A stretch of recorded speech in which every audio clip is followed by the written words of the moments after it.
What's up, y'all? It's just Rhonda. Welcome to my channel. It's Thursday morning. I hope everybody is getting through their work week seamlessly without any drama. You know, it's Thursday for everyone. For me, it's Sunday because I got to get back into the salon today.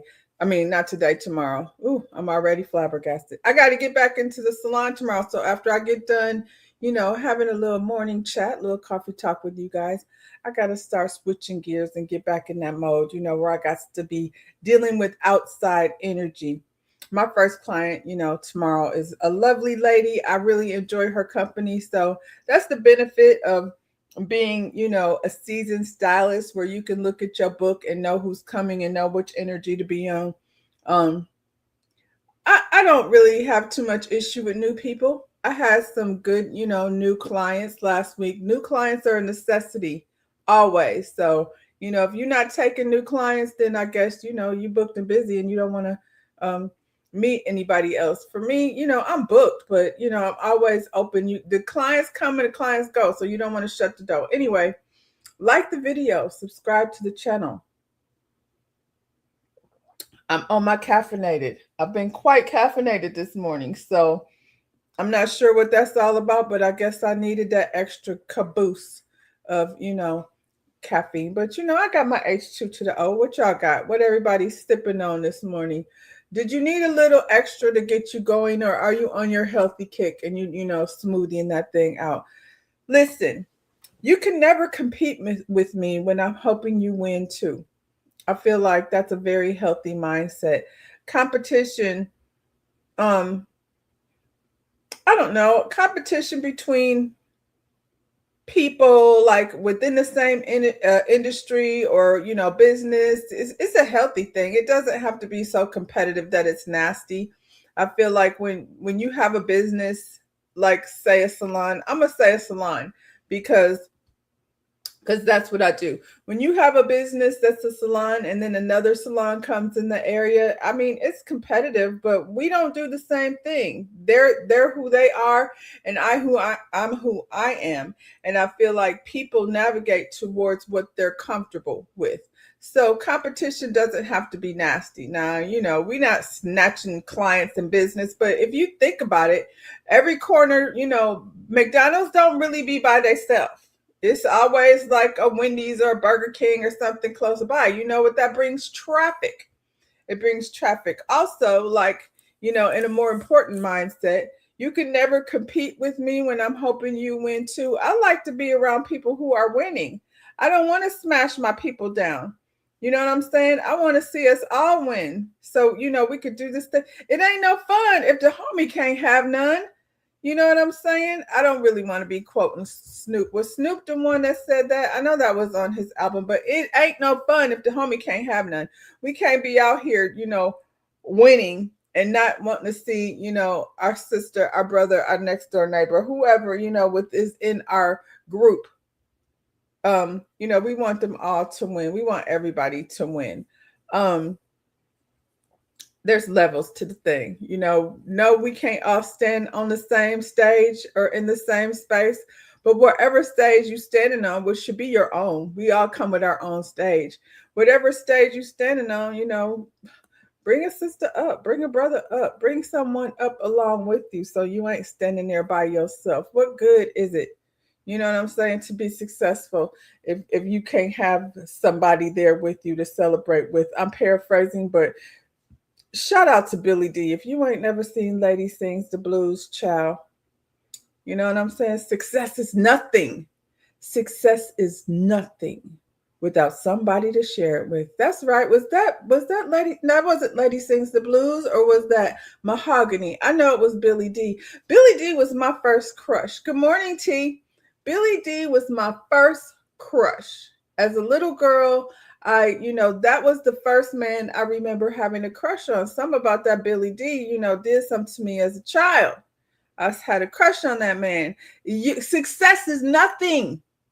Success is nothing without someone to share it with. You know, can the church say amen? Can I get in trouble for that? I won't do that anymore. Right. Let's get this thing started. I like to start with a little bit of um, history. That is excellent because that's what we do over here. We talk about a little bit of current events, a little bit of celebrity gossip, and a little bit of history or excellence that's Black. So, did y'all know that Alonzo Hurden went from slavery to running 3 barbershops, building Atlanta Life Insurance, and becoming one of the America's first Black millionaires? Yeah, I did not know that. But we're gonna talk about it now though. Born into slavery on June 26 in 1858, Alonzo Hurden grew up on a farm in Social Circle, 40 miles east of Atlanta. He was the son of his white enslaver, Frank Hurden, and enslaved woman Sophie. Ain't that something? Ain't that something? While we out here acting like the proximity to whiteness is so great, and if you're an ally, you need to know the truth. And the truth is, like, there's no romance here. This man, Alonzo Hurden, was the son of a slave master and the son of a slave. Anyway, emancipated at the end of the American Civil War, he was sent away from his birthplace by his father. In 1878, Hurden left Social Circle on foot with $11 in savings and about a year of schooling. Wow. He initially stopped in the community of Siona in present-day Coweta County, where he worked as a farmhand and began learning the barbering trade. I mean, how do you learn? I guess you just practice makes perfect. They didn't even have the type of tools that they have now. Barbering is an art. I feel like, I see a lot of complaints on how much barbers are charging. And, based on what I see them doing, it's an art. So they deserve every penny. Anyway, after a few months, Hurden moved to Jonesboro in Clayton County, where he opened his first barbershop. Hurden's barbering business expanded, and by 1904, he owned 3 shops in Atlanta. His shop at 66 Peachtree Street, isn't that wild? As Peachtree Street still stands, outfitted with crystal chandeliers and golden fixtures. So this barbershop was, high end, very fancy. He wanted to make the men feel like an experience. You know what I'm saying? And this is straight out of slavery. He was advised as he advertised as the largest and best barbershop in the region. I imagine he was. His success in barbering was remarkable. As his earnings grew, he invested in real estate in Atlanta and in Florida. Eventually, he acquired more than 100 houses, a large block of commercial property on Auburn Avenue, and the largest estate in Tavares.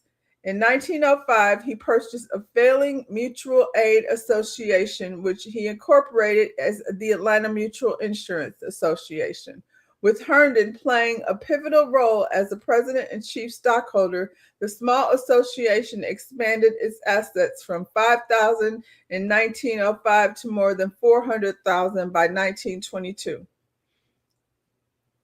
In 1922, the company was recognized as the Atlanta Life Insurance Company and achieved legal reserve status, a position held by only 4 other Black insurance companies at the time. The firm grew rapidly in the 1920s, expanding its operation into half a dozen new states, including Florida, Kansas, Kentucky, Missouri, Tennessee, and Texas. He wasn't playing around. At the time of his death in 1927, he was Atlanta's wealthiest Black citizen, owning more property than any other African American in the city. His real estate holdings were assessed at nearly $325,000. I would like to see, these Black producers, Ryan Coogler, we're going to say him just because he was just out here winning all these Academy Awards. But I feel like these are stories that need to be introduced to the stage. You know what I'm saying? I mean, the big movie screen stage, because this sounds like a very interesting story.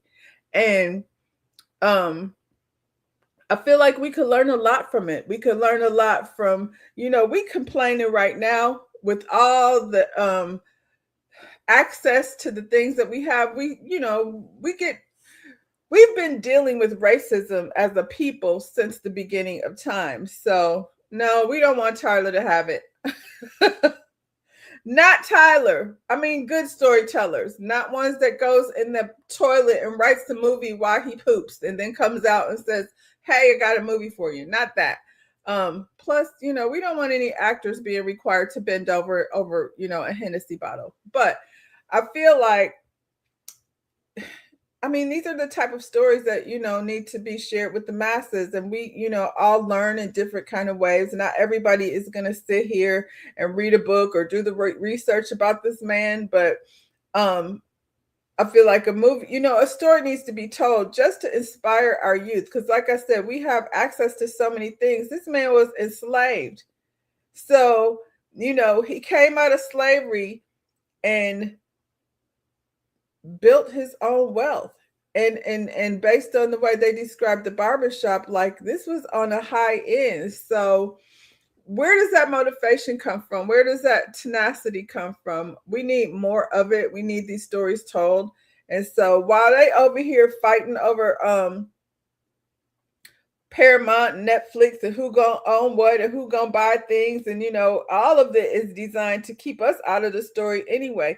A lot of people made fun of the Chitlin circuit, and you brought up Tyler Perry, T, but Tyler Perry, them plays that he did, that's how he got it started. Sometimes going back to the basics is what gets you there, and the impatience of wanting to, come online and hold a perfume bottle and call yourself an influencer. And I'm not even knocking that that's a thing. I'm okay with that. But we sometimes have to go back to the basics to get to where we want to go. Segregation.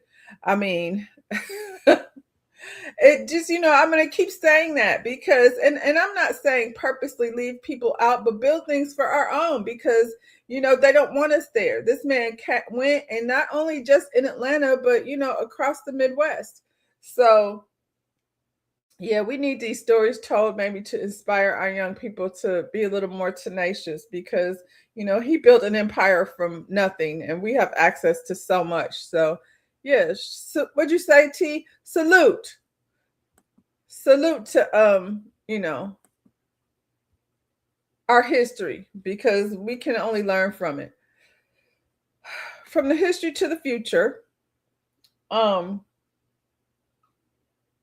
Black Girls Code launches its 2026 summer camp program to empower girls and young women 10 to 17 in technology, with focus on game development and AI. They better learn AI because, it's the wave of the future. It's not going anywhere. So, we need people to be able to tell, whether it's real or not real. Or at least, be getting paid. We've always found ourselves in technology and invention excellence. So I can't see where these young ladies will only become great based on this program. Anyway, Black Girls Code is launching its 2026 summer camp program to empower girls and young women in technology, with the focus on game development and AI. In partnership with Endless Access and Lean In Girls, the program will offer hands-on coding, leadership training, and creative learning in areas like storytelling, sound, and game design.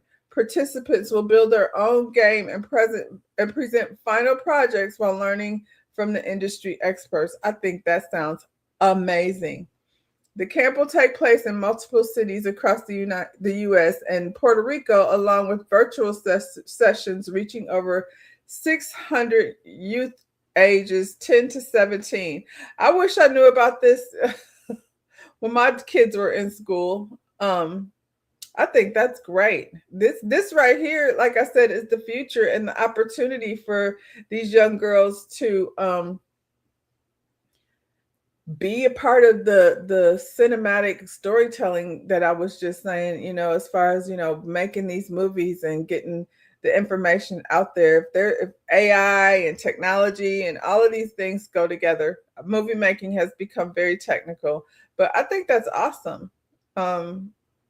And sounds really fun, especially for little girls. People try to put you Boys have a lot of outlets and girls do too, but let's not pretend like women's sports are equal to men's sports.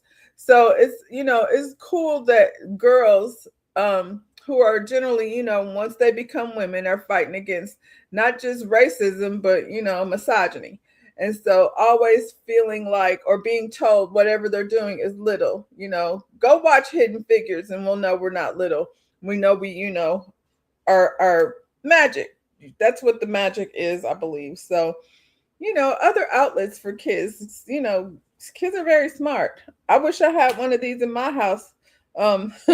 So the technology, so I can figure things out and not have to do it on my own, because I'm a mess when it comes to technology. But we here. Nobody taught me how to do this. This irritates me. I don't know why we feel the need. Our superficial nature puts us in these positions. Black woman goes viral after calling out Chanel at Saks Fifth Avenue. She walked in wearing their brand and was still treated like she didn't belong there. When I came in here, this is going on TikTok, by the way, because I'm so tired of you guys discriminating against Black people. You don't know if I'm a millionaire. You don't know who I am. When I came here, you rolled your eyes. And when I said something, you rolled your eyes. And he was very polite. No, don't apologize now, because you don't know if I have $1 million in my bank account. You don't know if I have a Black American Express right now, and I could have bought the whole store. Okay, you guys need to stop discriminating against Black Americans when, if it wasn't for us, immigrants would not be here. Do you know what the 13th, 14th, 15th Amendment is? Do you know what that is? No, you don't. If it was not for us, you wouldn't be here. And I'm sending this to corporate because you're very fucking rude. Thank you so much. You are very polite. You need a raise. And if any one of them are the managers, my team and I are going to make sure that you're above them. Okay? Thank you, sweetie. Question. Why were you? Oop. She's been a Chanel customer for years, walked into the boutique at Saks Fifth Avenue in New York wearing their own brand, polite and put together. Staff was still rude and dismissive. Her response, she went straight to the camera. You don't know who I could have been. Black women have $1 trillion spending power and still get treated like this, still get treated like they don't belong in rooms their money built. Has this ever happened to you? I mean, I feel like, yeah, I've gone in stores and people have acted weird. You know what I'm saying? It exists. This is my bigger problem, though. Why is she so adamant on spending her money in Saks? If they're going to treat you like that, corporate don't give a damn either. That's exactly what I was saying, T. Like, there's so many, like, Black designers. Do you women that are so adamant about having an Hermes bag who don't even freaking want you to have it? Why is it so important to you? I've never had a piece of fashion, and I've had designer stuff, so you know what I'm saying. It gets old like anything else. If you have a Chanel bag, you don't carry it every day. It just sits in your closet because you went somewhere with it, carried it a few times, sit it in your closet, and then you don't use it. Or, you do use it, and then the new girls are like, oh my God, that's from last season. The snobbery that goes along with being all up in these stores that people aren't going to treat you well. I noticed that the person that she didn't zoom in on, that she said was polite, looks brown from where I'm standing. So, so the two white people act a fool. Gay boy sitting up here, you can see it all in his body language. He don't give a shit. He's posing for the camera. He says nothing. He just wants you to get the hell out of there. Chubby little white girl, I mean, you don't even look like Chanel. So good morning. Just go to Thailand to buy it. I mean, or don't buy it. There's plenty of, like, Motown Investor, we watch Project Runway. I feel like, that's where we started to get to know each other. So, these, what's my girl over there from Project Runway does the leather things that, Laurent, I think that's her name. There's the Black designers where you could spend your money. If you got money like that, you think you can't reach out to these people. Kato, I could keep going, of designers that we've been introduced to on Project Runway. Why are we over here? I used to work in a high-end mall, and they all have that same attitude. Neiman Marcus, Saks, all of them, they have that same attitude. But we keep running over here to impress who? I don't understand, because a designer bag is a designer bag, and you could easily stick out your black designers and still be, you'll have something unique to yourself. Doesn't make sense to me. So she over here, these three folks don't give a shit what she said, what she did with that camera. Just like T said, the corporate don't care. Half the designer stuff looks like crap anyway. Yeah, hey Shamia, because she look a hot ass mess, drifting in designer things. So has this ever happened? I mean, I guess I really wasn't that moved by it. I wasn't coming in there. If they looking at me side eye, they exactly right. I'm about to spend shit. But for all those girls that do, that just goes to show you they do not care what kind of money you got. It is what it is, girl. So, maybe you should put a little bit of energy in spending your money on black dollars and not coming over here to us. When if it wasn't for us, immigrants, you got your little feelings hurt down to the Chanel store. Let's talk about Keith Lee.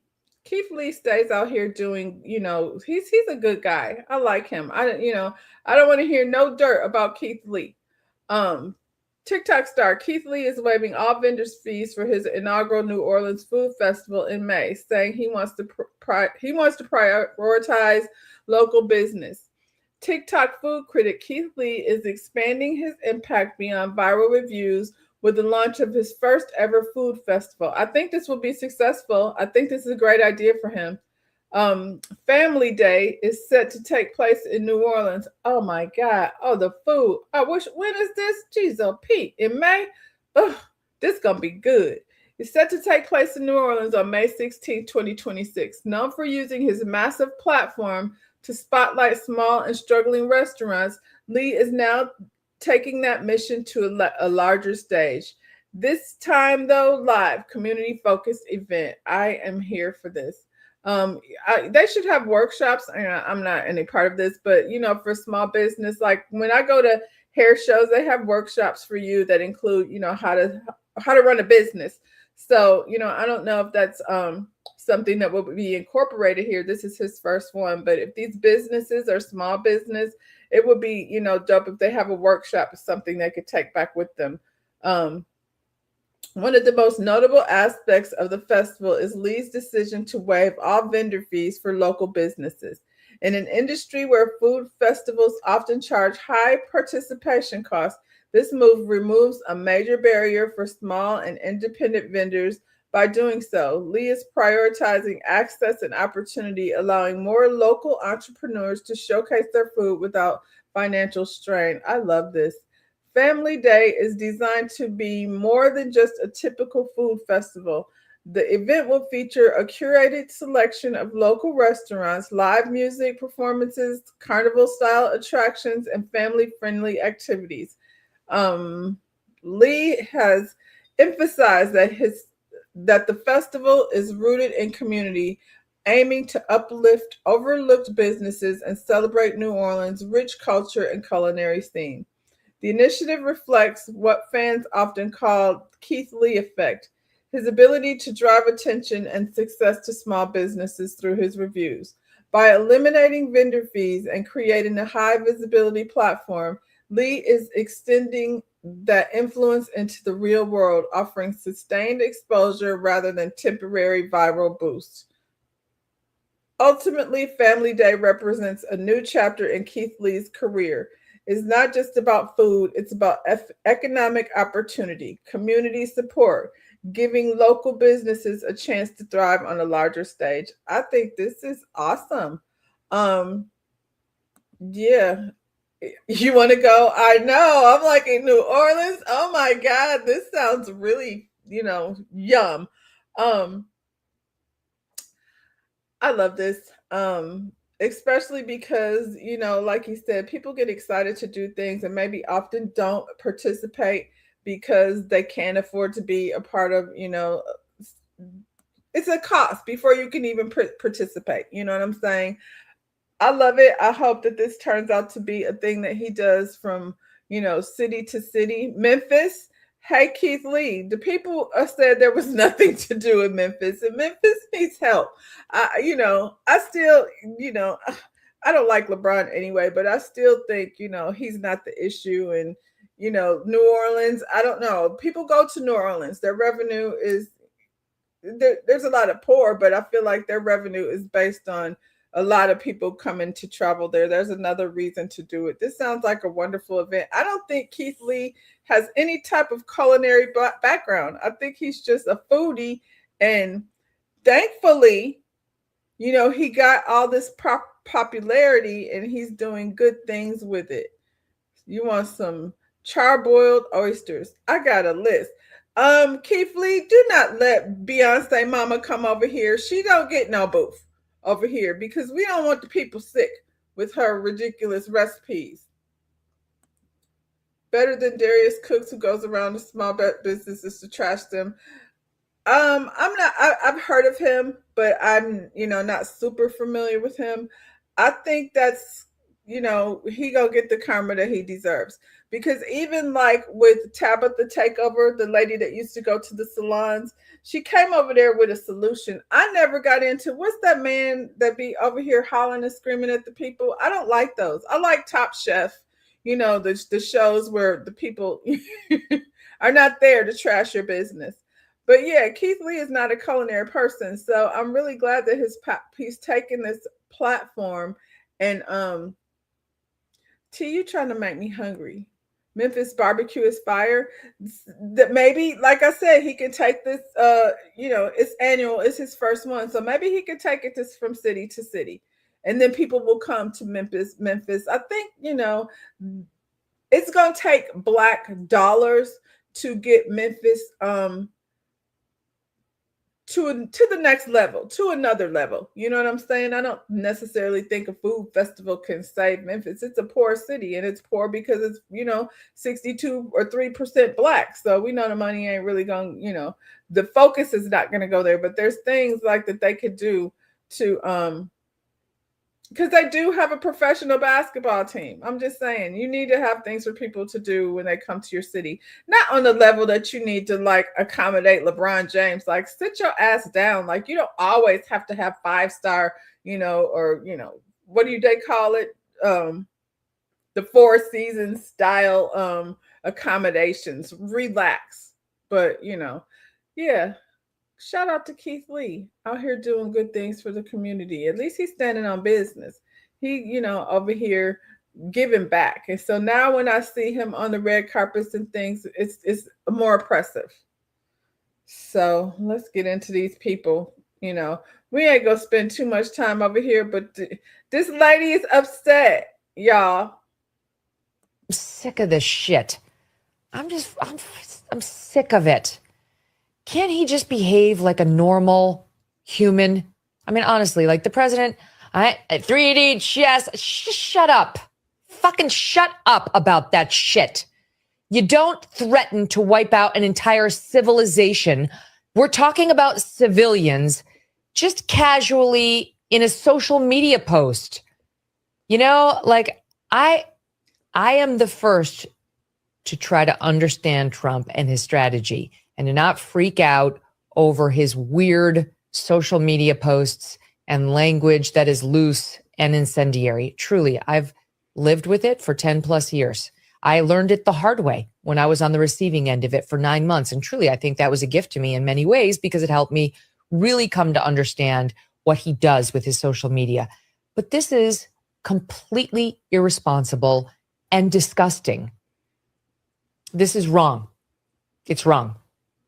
He should not be doing it. I don't care that it's his negotiation tactic is to kill an entire country full of civilians, men, women, and children. An American president so that the Strait of Hormuz will be opened. It's just wrong. I mean, I don't know about you, but I am sick of this shit. I'm sick of it. Can't he just behave like a normal human? I mean, honestly, He's never behaved like a normal human. I wonder what was the straw that broke her back. You know what I'm saying? Because I feel like this is the same shit he's been doing. What is your outrage about?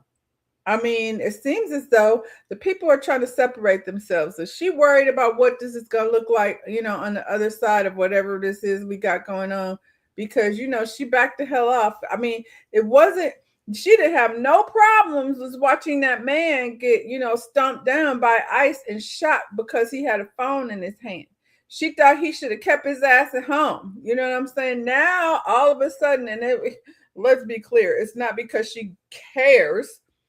Not because she cares so much about the people of Iran, because she don't. Men and civilians and children. This is what he's been doing right here in the United States. You haven't seen people's children getting snatched out of the houses, and you sick of his supporters complaining. I'm just wondering, what was it? That because she's been supporting this same thing. Like, this is what he's doing right now is not different. He walking around talking about, hey, I'm just going to go over there and bust through their country and do what the hell ever I want to do. And they was like, he's got a plan. Now, oh my God, I'm sick of this. He might be busy. I don't know. Because I feel like all he does is tweet things and, watch, social media and, social news. This Megyn Kelly, excuse me, amongst their peer group has, she stays, in the front lines. I don't know if he owns that channel or whatever it is, Megyn Kelly, he got going on, but look out, be careful, because you to be a man in that seat that you sit, that microphone, you're going to be down to YouTube just like the rest of us trying to get a coin. Yeah, I don't know, Megyn Kelly, what was the straw, like I said, that got you so upset? But it's interesting to me. It seems like these people are working real hard to separate themselves from him, which, is very telling. The madder they get, the more they try to separate from him, the more I feel like, okay, so whatever plan they had ain't working like they thought it was going to work out. So, yeah, this lady mad. We don't know why. It's not because she cares about, any of the people that he's over there attacking. He attacking people right at home. Can we just talk about my girl for 1 second? Angel Reese trade to Atlanta Dream already doubled ticket prices for the 2026 home opener, with the most expensive tickets costing over $1,000 and the cheapest went from $34 to $68. I feel like these prices are what we always see. $34 to $68. Them $1,000 seat holders been paying $1,000.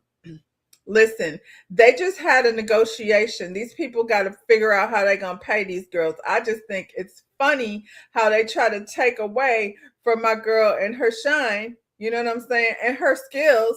We always trying to downplay Angel over here. This is a young girl, that deals with a lot of hate from the outside. So I'm always going to take the opportunity to lift her up and give her the shine she deserves. The Atlanta Dream are already seeing major boost after acquiring Angel Reese, with ticket prices for their home opener doubling within hours of the trade. Dang. Demand is soaring as fans rush to see Reese debut, especially with a high-profile matchup against the Vegas Aces. Coming off a strong 30 to 14 season, the Dream, we already competitive team. So she ain't going to a losing team, child. She going over there with the greats. It's gonna be like Chicago back in the day, or Detroit back in the day, NBA. Let's see, but adding Reese could elevate them into true championship contention. With a strong roster already in place, her arrival is expected to bring even more excitement and sell out crowds. I will be watching. That's all I have to say. I will be watching. And I also feel like Black Girl Magic, that's what it is, T. I also feel like this isn't just going to be Atlanta. Other cities are going to start raising their prices. I hope we get a female team. Can we have one? Can we get a professional women's team? Because I'll go to the games. Yeah, shout out to Angel for, again, did they raise the prices because Caitlyn was over there playing basketball? Did anybody know if Caitlyn was, I'm not taking away from Caitlin. She's a good basketball player, but she's very mayonnaise, and she's, we not gonna talk about Caitlin. But who we are gonna talk about is Caitlin's best friend, Stephen A. Smith. Stephen A. Smith takes every opportunity he can to dog out your girl Angel, but look at him over here having some problems. Stephen A. Smith claims people are plotting behind the scenes to get him fired from ESPN off the airwaves. I mean, I wouldn't have a problem with it. I'm not behind the scenes. Maybe it's because nobody likes you. You know what I'm saying? Despite how you may feel about him, Stephen A. Smith says he's here to stay. Well, that's unfortunate. He's kind of like a cockroach. Wish somebody would stomp on him. According to the media personality, over the past year, several people behind the scenes have tried to get him booted from his correspondent roles. During his Tuesday afternoon Sirius XM show for Mad Dog Sports Radio, Smith reportedly insisted that his critics want me taken off the airwaves of Sirius XM. They want me taken off the airwaves of ESPN, but addedly, definitely, good luck with that. I mean, keep running your mouth because people are getting fired. I don't feel like you're exempt. Smith framed his situation as one where attacks from opponents don't weaken him, but instead inspire and fuel him, claiming there's nothing that gets me up more than adversaries that have the nerve to think they can go against me. Oh my God. Smith's comments come amid his friction with Matt Barnes, which has roots in long-standing feud with LeBron James. I mean, these are athletes. So who's behind the scenes? Do they work over there, Stephen?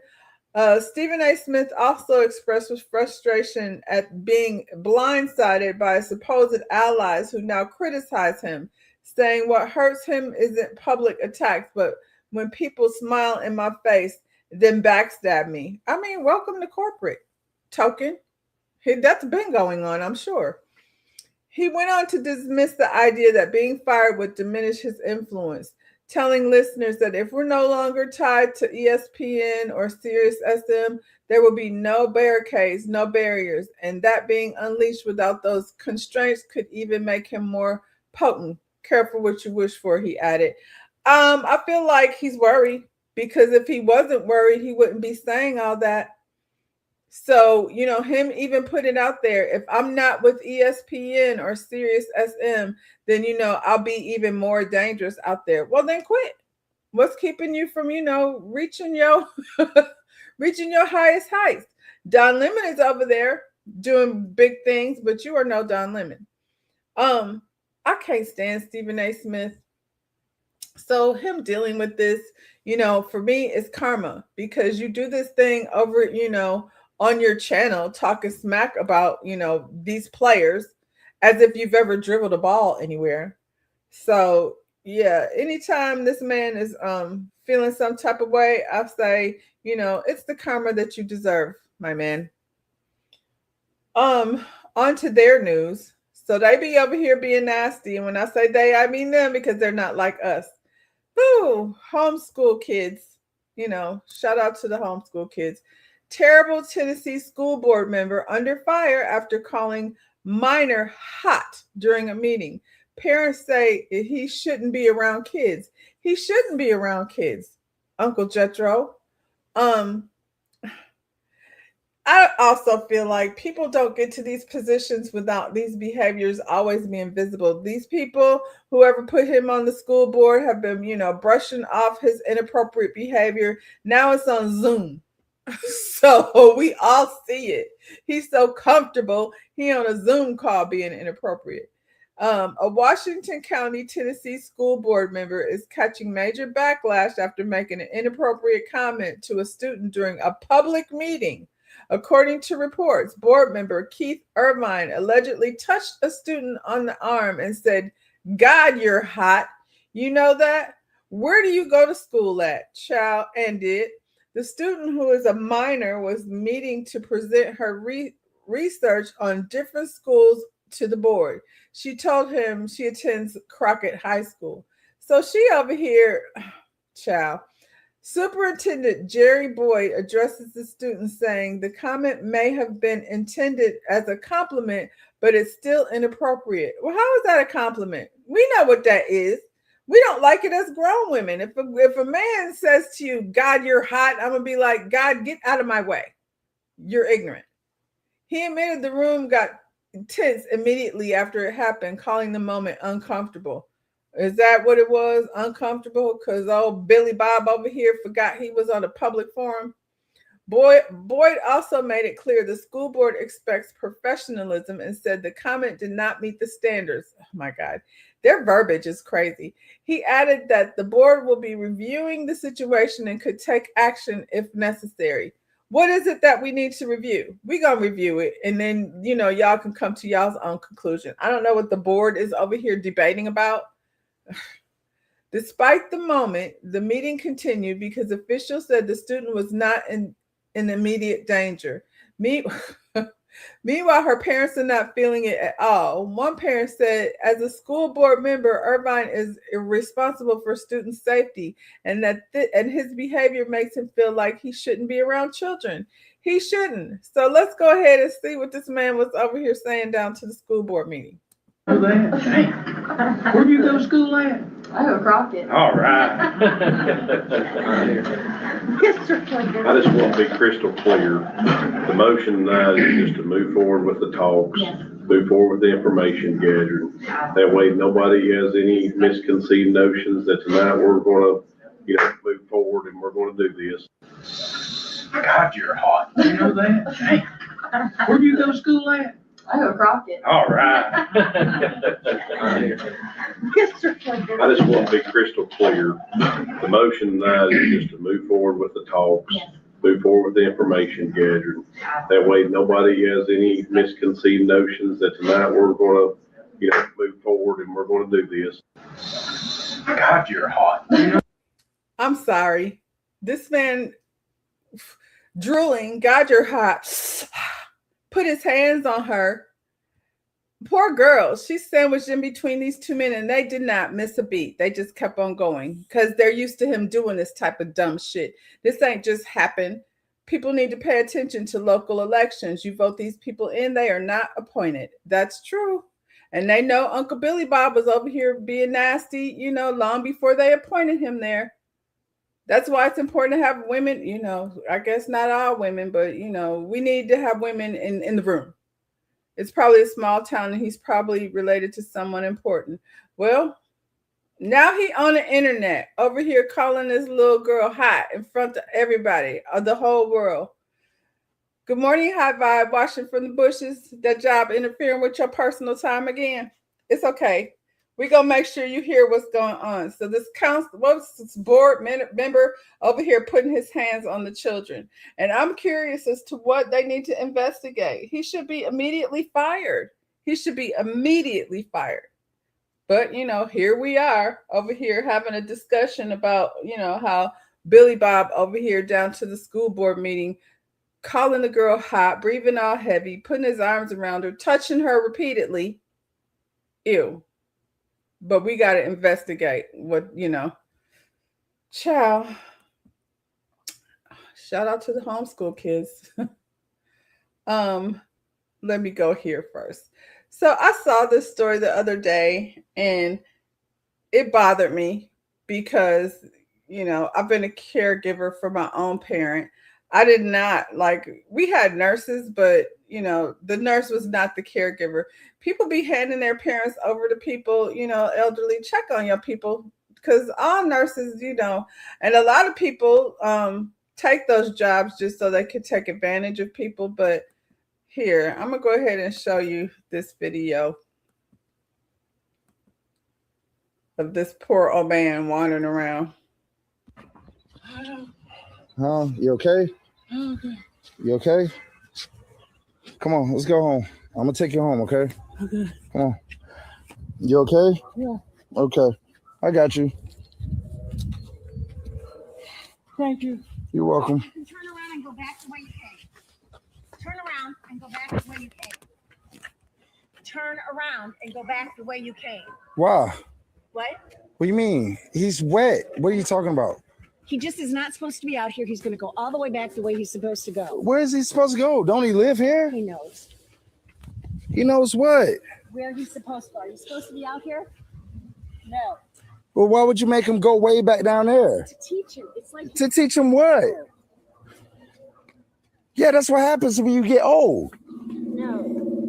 You don't know the half things that he has. You don't know what you're talking about. No, I do know what I'm talking about. You have no idea. Yeah, I know exactly. Yeah, I'm about to mind yours. Because I know you fucking just using them for a check, you piece of shit.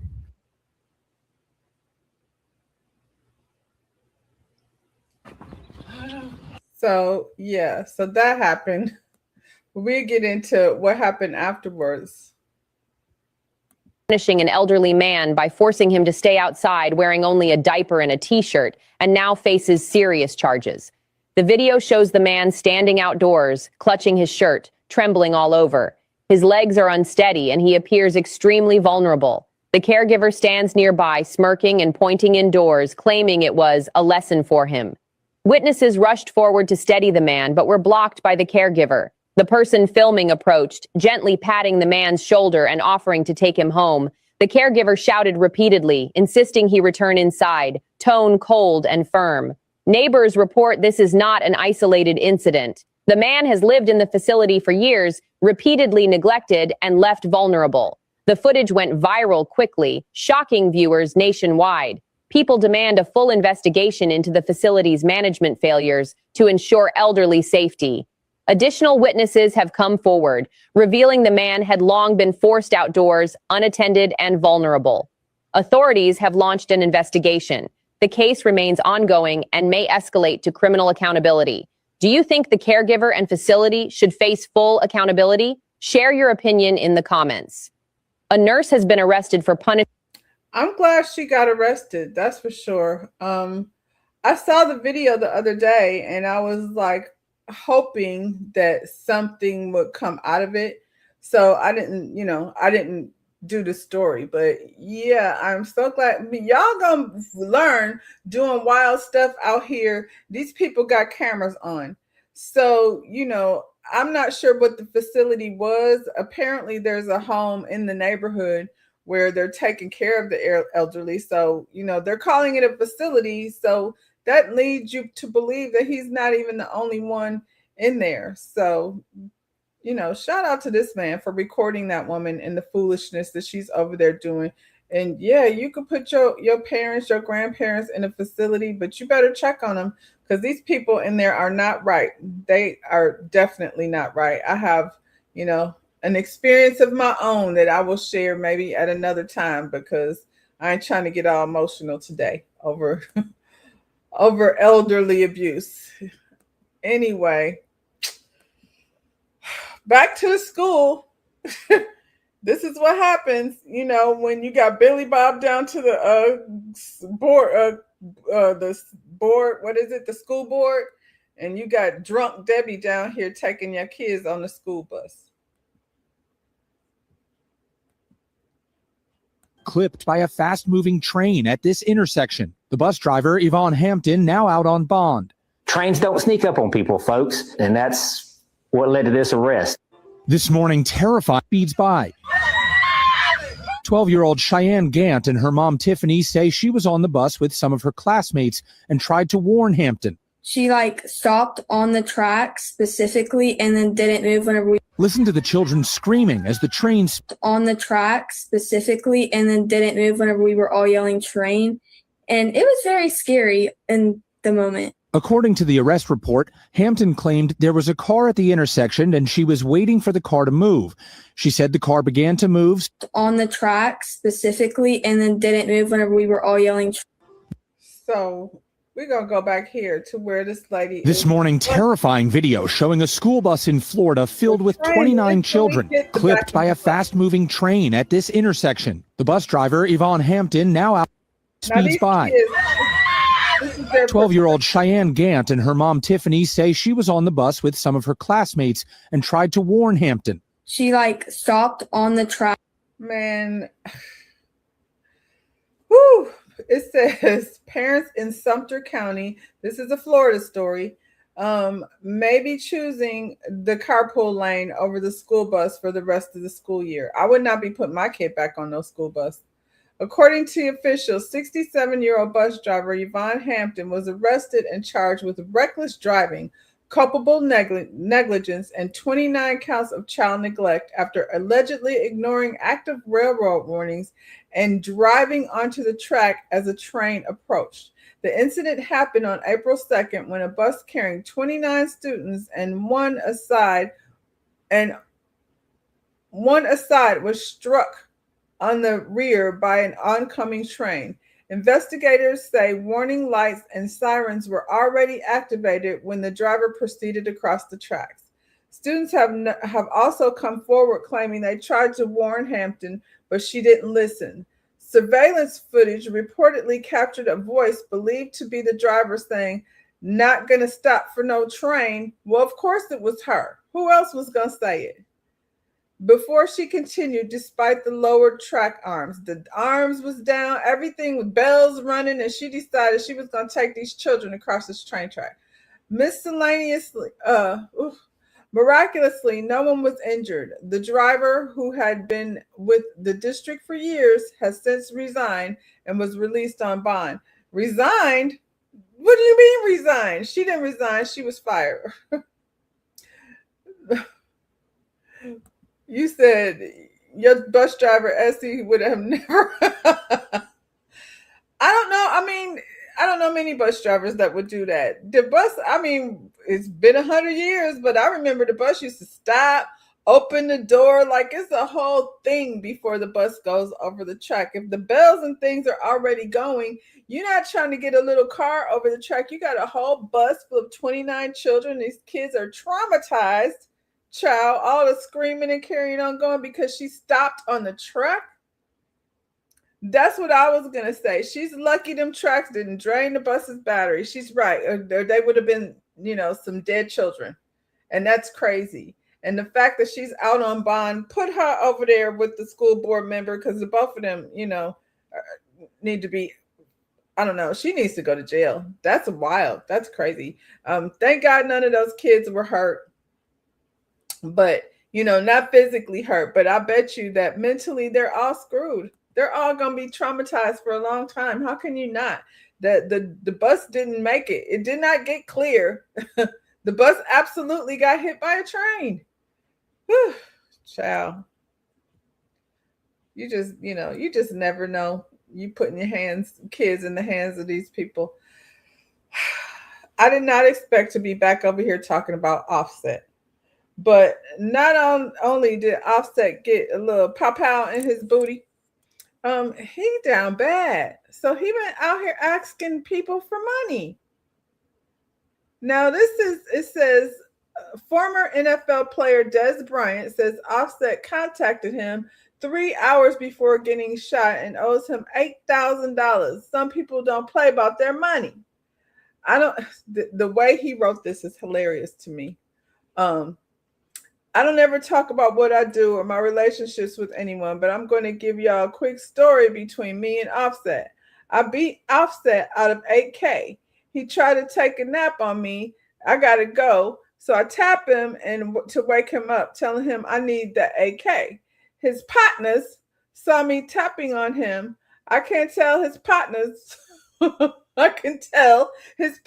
wanted to jump on some bullshit. I chilled because I was by myself, completely outnumbered. So I charged it to the game. I swear to God, Offset reached out to me yesterday, 3 hours before he got shot on a money play. I thought about it and said, I'm good. Then I saw the news later and said, and I was like, damn, people don't play about their money. This is on X. So you wanted the world to know you got punked for $8,000. I mean, is that what that was? Bruh, ain't nobody bitch me. I guess that's what that is. Most importantly, I'm not getting mad over nothing. I can make within 5 minutes. Some of us carry a lot of sense. What the F I look like getting hurt over some money I can make 100 times make 100 million times. Don't ever listen to a fool like this. This is people over here on Twitter. I don't know why they would, have anything to say about him. This is the other boy. That shot me. La is a rat. I don't do no damn fighting. Man, you just want to tell us what happened? Did I shoot? Oh, crazy. They're saying you were disorderly. Did he put his hands on you the first? I valet. smacked the shit out of Offside. He would never play with me like that in his life. Does somebody owe you money? Ask Offside. He owe you money? Ask Offside. See, this is going to keep people from being excellent. I'm sorry. I don't feel sorry for him. I just think, your baby daddy is a 0. My baby daddy is a bingo. And apparently also 0. He over here, unfortunately, doing the same nonsense that Takeoff was doing. I don't know that Takeoff was borrowing money from people, but it's the same gambling nonsense that got him, oft taken away from us. He owes me $5,000. Oh, no. Oh, God. He does. Was it a serious? Yo, Bascom. Come on. Man. Oh, God. Offset's fine. I called him. I tried to call him last night. But was it a serious bet? Yeah, we bet on the Super Bowl in New Orleans. Now, if you had lost, would you have paid him? I mean, I bet $5,000. I was prepared to pay him $5,000. You were prepared to? Yes.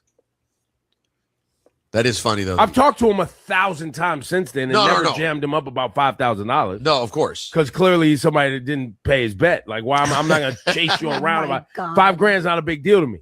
Well, see, why do you have to turn it into a by the way, if it's not a big deal to you, why would it be a big deal to little TJ? Well, that's where I was going to go. That I don't think that TJ's got more money than I got. I don't think it would be over $10,000.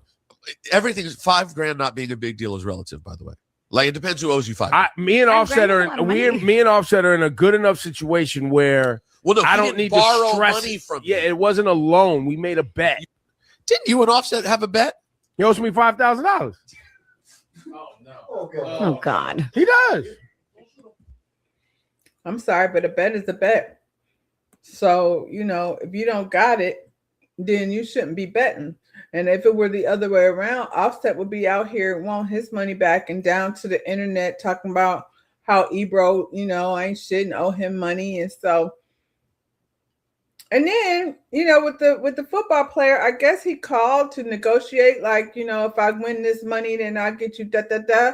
And because he said he thought about it and decided not to. So this is the thing. This situation with little TJ took place in Florida. He was down in Broward County, but this said Offset is being sued by a Detroit casino over $100,000 debt. Oh, this money keeps getting bigger and bigger. Offset is being sued by a Detroit casino over an alleged $100,000 gambling debt, according to TMZ. The casino claims Offset opened a $100,000 credit line in March 2024 and never paid it back. This is all the way back to 2 years ago. And there allegedly weren't enough funds in his account when the casino attempted to withdraw the money. Offset's team says they're working towards a resolution. The casino gonna get their money. These two guys, they said they ain't worried about their money. What'd you say? I'm sorry, I missed this all because... Well, I mean, all I said, you said you missed because your director don't understand. Listen, all you missed is that Offset owe a bunch of people money. He owes Des Bryant $8,000. He owes off of a bet. Like he makes bets, but he doesn't pay them back. He owes Ebro $5,000 off of a bet. The casino, he owes $100,000, and they're gonna get their money because this was 2 years ago. So they're finally taking this to court. Cardi B needs to just pack up all these little things and, when she's in court with Offset and be like, Judge, my children can, be raised off this money. And if he gets money, he's just going to take it over to, and we're not paying his gambling debts with my income. So keep doing what you're doing, Offset, because, you're going to mess around. Hopefully he don't get no Cardi B money. Offset going out bad. You said Des is a big time gambler. Yeah, he said he bet 8,000, and when it was time to go, Offset Offset played like he was asleep. So, you know, and then he had his dudes with him, so he wasn't going to press it. But I feel like a bet is a bet.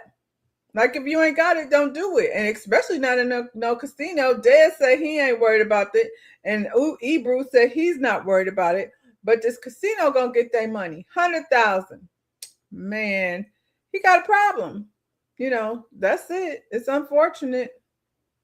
Going out bad. He's just a zero like Nicki Minaj's husband is a zero. Atlanta Housewives just started and we're introduced to Pinky. And so what do we know of Pinky? We know she's the owner of this $1 billion business, the Slutty Vegan. But by the time she got over here, she was in some bankruptcy issues. And now, Pinky, I just met you, but you could possibly be following, you know, are you MAGA girl? Because the people said you following Trump and his family on IG. Girl, this ain't what you want to be. This is worse than the bankruptcy. This is according to Mr. Housewives. Fans are definitely side-eyeing new Atlanta housewife Pinky Cole after someone noticed she follows Donald Trump and 2 of his daughters. Why? That's what I don't understand.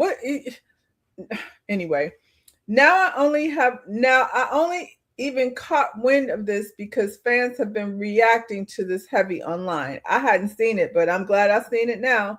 And let's be real, in today's climate, being associated with Trump and MAGA culture is going to raise an eyebrow. Following him, his family, or his supporters, people are going to make assumptions, and that's just reality. I mean, we're going to assume, we're going to assume what we assume, girl. Are you over here clicking things with your fat thumb? You didn't mean to hit the follow button, girl. That said, Pinky also follows Michelle Obama, Kamala Harris, and Joe Biden. So I'm not about to jump to the window. Oh my God. So I'm not about to jump out the window and label her anything just yet. We don't have to jump out the window. We can just rest on side eye. But I mean, side eye ain't good. But like I said, perception is everything. We've seen how fast fans turn. Just like Chili from TLC, she's been getting dragged lately over similar backlash. We were very attached to Chili, and when I say were, I mean used to be. But we don't know this lady, Pinky, and so we don't have to step on. Like, if it's questionable as far as I'm concerned, and I'm good. She could stay over there, fighting her bankruptcy as far as I'm concerned. Yeah, so is your girl MAGA? Your new Atlanta housewife? They'll be expecting good politics from a woman that chose not to pay her employees. Oh, that's what somebody put on Sutton Stroller. She not paying her employees. She's over here being a Peter Thomas also. That's unfortunate, Pinky. So how y'all feel about Pinky? Did y'all watch the Atlanta Housewives? I don't know anything about her, like I said, but the fact that she's over here, engaging in that of MAGA business, I don't know that as far as I'm concerned, engaging is liking. So, liking is engaging. What would make you go over there? And I don't follow Kamala. I don't follow the Obamas, none of them. I don't follow politicians, Now, I might go look and see, what's being said, or, follow like the yellow brick road if something comes down my timeline. I did not go follow this yellow brick road because, like I said, I already don't know this lady. She showed up on Roa, and we're going to see what she's about, but she might be about that MAGA life. We don't know, but I bet you it will be called to question at some point, Pinky. You're going to have to answer the people. The people are going to want to know, what you over here doing following these people. And in the meantime, we're going to revoke your cookout invitation until further notice because your background check ain't checking out. We're going to end it here. Your girl, Wendy Osefo, lands the cover of Glamour magazine. Clearly, Wendy Osefo is not letting her legal troubles slow her down. She's currently featured on the cover of Glamour Bulgaria and gave the magazine a full interview. Now, the entire interview is in Bulgarian, so I have no idea what she discussed. But given her current situation, I'm surprised she's out there doing full-blown glamorous photo shoots like nothing going on. I wonder why they say that. Like, what is she supposed to do? Stay in the house? You know what I'm saying? Like, this opportunity is here now. Take it, Wendy. Like I said, what would she say? No, unfortunately, right now, I'm supposed to be hanging my head in shame and hiding inside my house. No, go do the photo shoot, girl. As a reminder, Wendy is being accused of insurance fraud, and yet she's posing, smiling, and seemingly unbothered. Girl, the judge might see this if you're actually convicted of the crime you're being accused of. And say what? You took a picture smiling? That said, she looks absolutely breathtaking, but the optics-wise, this isn't exactly the best look for someone heading to legal battle. Do you agree with that? That she shouldn't be over here taking these pictures? Look at her, child. She got her, I don't know what she call her titties. You know, they be naming their happiness and joy and all that kind of stuff. She looks great, pretty in yellow. Wendy takes, you know, she's like Model-esque, tall, long legs. Is she smiling? She's not smiling in that picture. She ain't smiling in this one. She real sexy. You can't be sexy when you're being investigated for insurance fraud. Not smiling here. She's not even smiling in these pictures. She's just looking fabulous. What do y'all think? Y'all think she should hang her head in embarrassment until, you know, further notice? Or should she go ahead and live out her dreams before it's too late? You said, I go in there to see what Trump says, but you don't follow. Right. You don't follow. You might want to, like I said, go see what they're doing. I'll let y'all do it. And then y'all could tell me, because, you know, the way my blood pressure is set up, I just don't want to go, you know, get myself all revved up for nothing. Yeah. So do you think Wendy should sit down and be sad and, you know, wait until her court date before an opportunity like, you know, being on the cover of a magazine? She's still a public figure. I don't know why they keep saying that. She acting like she unbothered. What is she supposed to act like? I don't understand. Anyway, I'm going to go ahead and say shout out to Wendy. Congratulations, Wendy. Wendy looks great. And I hope she don't go to jail. That's what I hope. I hope at the end of it all that Wendy, you know, is exonerated and we can move on, you know, because unfortunately for us, they're bringing back Robin. So, you know.